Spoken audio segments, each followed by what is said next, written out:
तो भाइयों क्या हाल है। आज की वीडियो में आपका एक्सप्लेन करूंगा गौतम सीजन 1 एपिसोड 17। अगर आपने इससे पहले के एपिसोड नहीं देखे हैं तो मैं ऊपर आई बटन में नीचे डिस्क्रिप्शन में इसका प्लेलिस्ट का लिंक दे दूंगा, आप वहां से जाकर चेकआउट कर सकते हैं। अगर दोस्तों आप मेरे चैनल में पहली बार आए हैं तो मेरे चैनल को सब्सक्राइब करके बेल आइकन भी दबा सकते हैं, जिससे मैं कभी भी वीडियोस डालूं तो आपको नोटिफिकेशन आ जाए। तो आइए स्टार्ट करते हैं। एपिसोड 17 की शुरुआत होती है और हमें दिखाया जाता है गैंग को, जो कि बैंक लूटने जा रही होती है।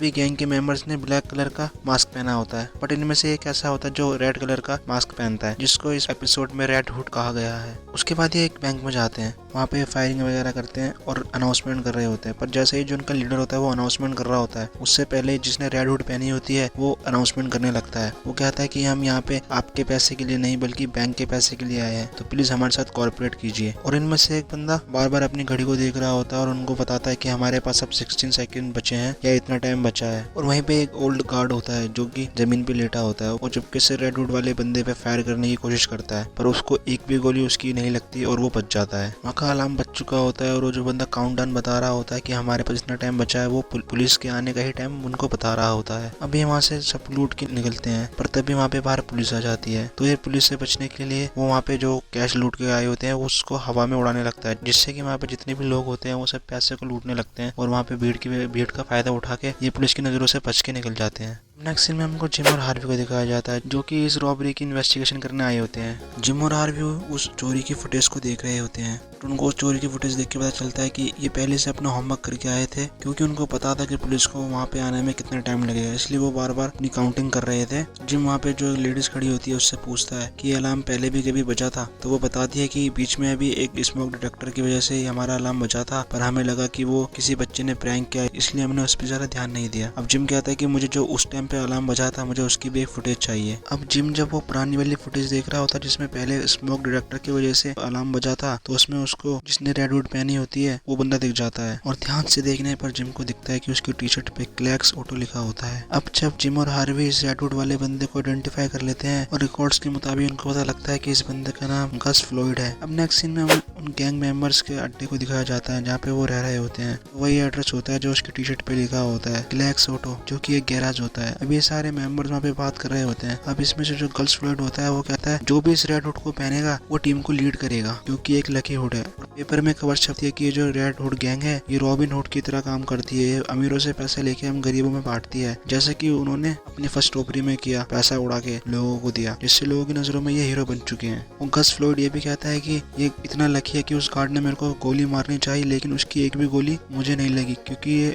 हुड लकी है। अब उनकी टीम का जो लीडर होता है क्लाइड डेस्ट्रो, वो उसकी बातें सुनकर प्रभावित हो जाता है और वो उसको गोली मार देता है और उससे वो रेड हुड ले लेता है। और वो कहता है कि अब से रेड हुड मैं पहनूंगा और मैं ही टीम को लीड करूंगा। उसके बाद वो अपनी नेक्स्ट चोरी करने जाते हैं, जिसमें क्लाइड डेस्ट्रो सेम गस फ्लॉयड की तरह ही कॉपी करता है और उसकी तरह ही लोगों से बातें करता है। जब लोग उससे कहते हैं कि तुम हमारे लिए चोरी करते हो तो हमारे लिए पैसा भी तो छोड़ के जाओ, तो क्लाइड डेस्ट्रो उनके लिए वहाँ पे पैसा उड़ा देता है और वहाँ से चला जाता है। अब इस इंसिडेंट से ये लोग और भी ज्यादा पब्लिक की नजरों में हीरो बन चुके हैं, क्योंकि पब्लिक को जो चोरी किया वैसे में से कुछ पैसा देते हैं। जिम और हार्वी जब तक उस क्लैग ऑटो यानी उस गैराज पे पहुंचते हैं उनको वहाँ पे गस फ्लॉयड की लाश मिलती है और ये समझ नहीं पाते कि कौन इस गैंग को लीड कर रहा है और कौन इस गैंग को चला रहा है। जब वो पुलिस स्टेशन में होते हैं तभी वहाँ पे एक आई विटनेस आता है। वो कहता है कि जब इन्होंने सेकंड चोरी की तो उन्होंने अपनी वैन मेरे पास पार्क करी थी और मैं उनमें से एक को आइडेंटिफाई कर सकता हूँ। जिम क्रिमिनल रिकॉर्ड में से जो बंदे होते हैं उन सबको वहाँ पे खड़ा करता है और उन सबको एक नंबर पकड़ा देता है और उस शख्स से पूछता है कि तुम बता सकते हो कौन था। वो विटनेस क्लाइड डेस्ट्रो को आइडेंटिफाई कर लेता है, पर जिम और हार्वी उसको उस टाइम नहीं पकड़ते हैं। वो कहते हैं कि हमें इसको छोड़ देना चाहिए और यहाँ से सीधा ये अपनी गैंग के पास जाएगा और हम इसकी पूरी गैंग को ही रंगे हाथ पकड़ लेंगे। इसके बाद ये उसको छोड़ देते हैं और वो सीधा अपने घर पे जाता है। और जब वो अपने घर पे जाता है तो उसकी गैंग का एक मेंबर वहाँ पे पहले से बैठा हुआ होता है। वो उससे कहता है कि मेरी गर्लफ्रेंड मुझे एक कायर समझती है, उसको नहीं पता कि मैं भी इस रेड हुड गैंग का मेंबर हूँ, तो मैं तुमसे रेड हुड मांगने आया हूँ, तो मुझे रेड हुड दे दो ताकि मैं अपनी गर्लफ्रेंड को इम्प्रेस कर सकूँ। पर वो उसको देने से मना कर देता है, तो वो उसको गोली मार देता है और वहाँ से रेड हुड लेके चला जाता है।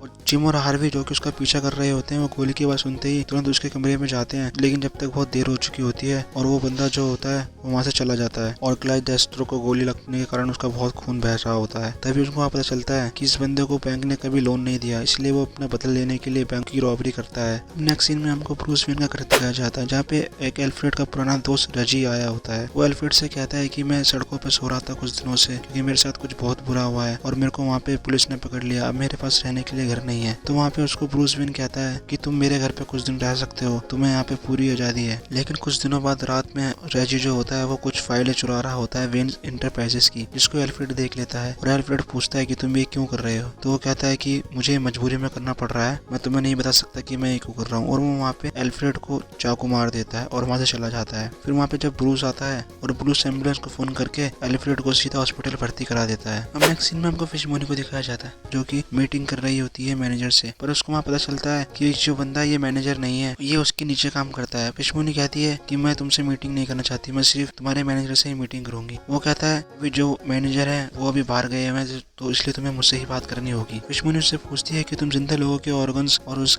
आइज वगैरह क्यों निकालते हो, तुम इसका क्या करते हो। कि वो बताता है कि हमारे पूरी दुनिया भर में क्लाइंट्स हैं और हम इसको बेचते हैं, और स्पेशली जो हमारे सर हैं वो एक डॉक्टर है, वो इस पे एक्सपेरिमेंट करते हैं। वो जो बंदा होता है वो फिश मोनी की आंख उसको बहुत अच्छी लगती है, तो कहता है कि मुझे तुम्हारी आंख चाहिए। फिश मोनी उसको आंख देने से मना कर देती है और वो कहता है कि तुम्हें चाहे कुछ भी कर लो, मैं तुम्हारी आंख लेके रहूंगा। पर फिश मोनी वहाँ पे एक स्पून उठाती है और अपनी आंख उससे फोड़ लेती है। ये बहुत खतरनाक सीन था। और जब उसकी आंख नीचे गिरती है तो उसको अपने पैर से कुचल के फोड़ देती है। नेक्स्ट सीन में हमको पेंगुइन को दिखाया जाता है। पेंगुइन अपने क्लब में बैठा होता है, तभी उसका स्टाफ आकर उसको कहता है कि हमारे पास लिकर का स्टॉक खत्म हो चुका है। तो पेंगुइन उनसे कहता है कि तुम जाओ मार्केट से खरीद के ले आओ। वो उसको बताते हैं कि पूरा लिकर का स्टॉक जो आता है हमारे पास मरूनी की तरफ से आता था, और मरूनी और आपकी लड़ाई होने के कारण हमें ये स्टॉक नहीं मिल सका। तभी यहाँ पे बुज गिल्जीन आता है। बुज पेंगुइन को आइडिया देता है, वो उसके लिकर के इलाकों पे एक फेक रेड पड़वाता है पुलिस की, जो कि उसके खुद के बंदे होते हैं। वो वहाँ से सारा माल सील कर पेंगुइन के क्लब में लेके आ जाते हैं। अब नेक्स्ट सीन में पेंगुइन और बुज गिल्जीन क्लब में बैठ के स्टोरी का सेलिब्रेशन कर रहे होते हैं। तभी पेंगुइन उससे पूछता है कि तुम आप फिश मोनी को क्या मिस करते हो, क्या तुम्हें उसकी याद नहीं आती। बुज गिल्जीन कहता है कि उसने जो किया वो